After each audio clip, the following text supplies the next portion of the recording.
Yo les gars, cette vidéo, c'est parti. Alors on va regarder un truc par le sort d'Oi ou même petit sim ici, j'ai pas suivi, mais vraiment c'est magnifique. Alors on va voir ça maintenant. Qu'est-ce qui va arriver à Kissimmee après que nous ayons mis fin à Dewey le Doban, la salamandre géante qui m'a fait flipper et qui est devenue totalement hors de contrôle? Nous avons dû descendre dans les égouts. C'est là que Poppy et Kissy nous attendent. Mais nous découvrirons rapidement une vérité choquante. Notre compagnie, le prototype, se déguisait en imitant la voix d'Oli depuis tout ce temps. Submergé, Poppy s'enfuit et le prototype, qui avait discrètement récupéré les explosifs que nous avions plantés plus tôt, les a fait exploser directement sous nos pieds. Mais Kissy réussit à s'accrocher et nous permet de ne pas tomber trop tôt. Mais malheureusement, la gravité a gagné. Malheureusement, Kissimmee a perdu ses bras. Et cela nous amène à nous demander ce qui va arriver à Kissimmee dès à présent. Eh bien, en réalité, j'ai plusieurs théories que vous ne voudrez pas manquer. Premièrement, il est possible que, bien qu'extrêmement peu probable, elle ne réapparaisse jamais et devienne rien de plus qu'un personnage oublié. Pourtant, étant donné son importance dans l'histoire jusqu'à présent, il semble beaucoup plus probable que son personnage continue de jouer un rôle. Alors, pour démêler ce mystère, examinons les divers indices et morceaux de l'or que le nouveau personnage a fourni. Commençons par une théorie simple mais plausible. Dans le chapitre 4, il y a une cassette VHS secrète qui révèle... Mettez-moi aussi des commentaires, ça serait énormément bien. Des likes et des abonnés. Si je vois déjà de 1%, de même 45% de personnes qui ne sont pas abonnées à ma chaîne. Ces expériences de jouets comportent des composants organiques puisqu'ils ont été créés à partir d'enfants orphelins. En raison de cela, le prototype pourrait décider de traquer Kissimmee et de la tuer une fois pour toutes, en récoltant ses organes pour son plan machiavélique. Spécifiquement à Poppy, que le joueur et Kissy sont gérés, offrant encore plus de preuves qu'il a l'intention de les éliminer tous les deux, ce qui serait probablement lié à l'intrigue du chapitre 5. Cela suggère une possibilité sombre.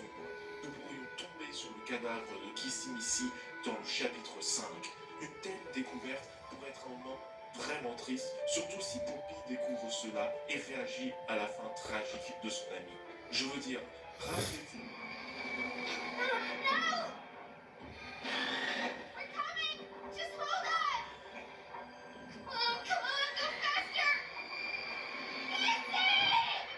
Bien que cette idée ait du poids, elle ne s'accompagne pas encore de preuves massives.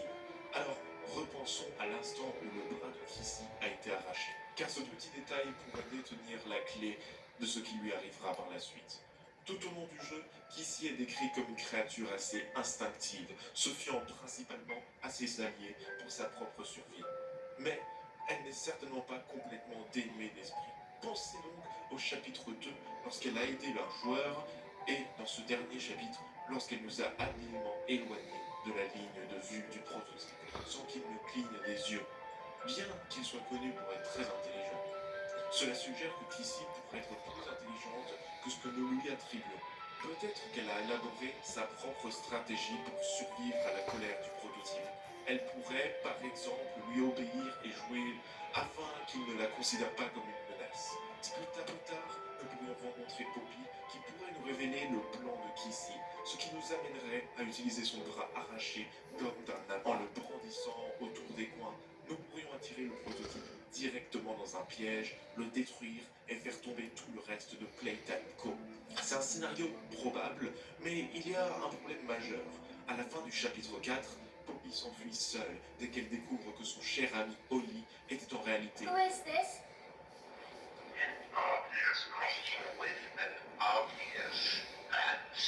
Il ne semble pas probable que nous rencontrions Poppy dans le chapitre 5 pour apprendre qu'elle s'est connectée avec Kissy et a élaboré un plan hors écran. Surtout puisqu'elle a fui seule. Une possibilité plus plausible est que le prototype capture Kissy en tant que prisonnière. Il lui semble l'avoir fait avec leurs orphelins. What I said on the elevator, it's true. The orphans weren't killed during the Hour of Joey. They were taken. They're below, in the labs. The prototype's home. They are alive, but sleeping. Le prototype pourrait alors utiliser Kissy comme un appât pour attirer Poppy afin de la remettre dans sa cage. Exactement ce qu'il a fait dans l'heure de la joie et qu'il espère répéter 10 ans plus tard. It's time to come home. Poppy. It's time to come home. Ce scénario n'est pas le cas. Il reste encore quelques possibilités à considérer. Tout d'abord, le tutoriel du monstre dans le jeu dérivé Project Playtime inclut une voix mystérieuse qui communique télépathiquement avec Huggy Wuggy, lui ordonnant de tuer le personnel responsable de la création des jouets géants.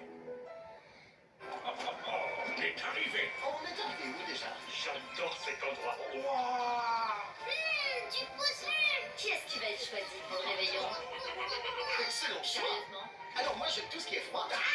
Les desserts, tout ce qui est givré, glacé. Ah, j'ai oublié. Carrefour. On a tous droit au meilleur prix.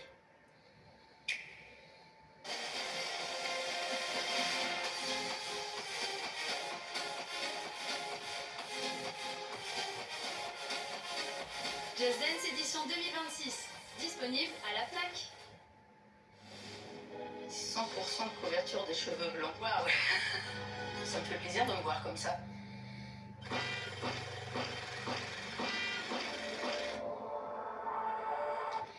They are trying to build more toys, more like you. It has to be stopped. La plupart des signes suggèrent que cette voix appartient au prototype, car il semble capable d'exercer un contrôle mental fort sur les autres jouets, y compris Kissy. Dans cet esprit, nous pouvons supposer que le prototype pourrait prendre le contrôle de l'esprit de Kissy contre nous. Ça pourrait créer un combat de boss redoutable où nous devrons combattre un ancien allié. En gagnant ce combat, cela provoquerait sans aucun doute plus de conflits entre Poppy et le joueur si elle découvre que nous avons dû mettre fin à Kissy Missy et à sa vie, sa plus proche amie. Une autre, à la fin du chapitre 4, nous apprenons que Huggy est toujours en vie, qu'il a survécu à sa chute et qu'il cherche désormais à se venger. Et dans la vidéo officielle, Sleepwell, nous voyons que les versions de Huggy et Kissy semblent être heureuses et en bons termes, ce qui reflète que leurs versions jouées ont initialement été conçues comme des partenaires, comme mentionné dans le carnet d'orientation. Il est possible que Huggy persuade Kissy de s'allier à lui pour vaincre le joueur, bien qu'il n'y ait pas énormément de preuves directes pour étayer cette hypothèse. Ce serait certes si aucun des scénarios se réalise, il reste une dernière possibilité que je pense personne n'attendait. Bien que Kissy soit souvent dépeinte comme fragile ou même impuissante, elle a quand même survécu à son attaque dans le chapitre 3. Oui, Poppy est montée dans l'ascenseur pour essayer de la sauver, mais réalistiquement, une petite poupée n'aurait pas la force de repousser une attaque sérieuse toute seule. Cela implique donc que Kissy a déjà dû se défendre contre son attaquant avant que Poppy n'arrive. C'est un indice fort qu'elle est bien plus capable que nous le pensions au départ. Sans parler de la facilité avec laquelle elle envoie les joueurs vindalés durant l'heure de la joie. Malheureusement, le jeu ne précise pas qui a réellement attaqué Kissy, donc nous devons seulement reconstituer les preuves disponibles. Pour le moment, le docteur est définitivement hors de cause puisqu'il a été vu en train d'observer la situation loin, dans la dernière vidéo de l'histoire sur la chaîne YouTube de Mob Entertainment. Il n'a pas semblé particulièrement surpris, ce qui suggère qu'il savait exactement ce qui se passait et que cela allait arriver. Cela signifie probablement que Yarnabi était le coupable, étant donné sa loyauté sans faille envers le docteur après avoir passé tant de temps en isolement avec lui. Il est raisonnable de penser qu'il ferait tout ce que tout cela montre une dureté cachée de la part de Kissy, ce qui implique que même si elle a maintenant perdu un bras et semble ne plus avoir d'amis en vue, elle pourrait encore compter sur sa force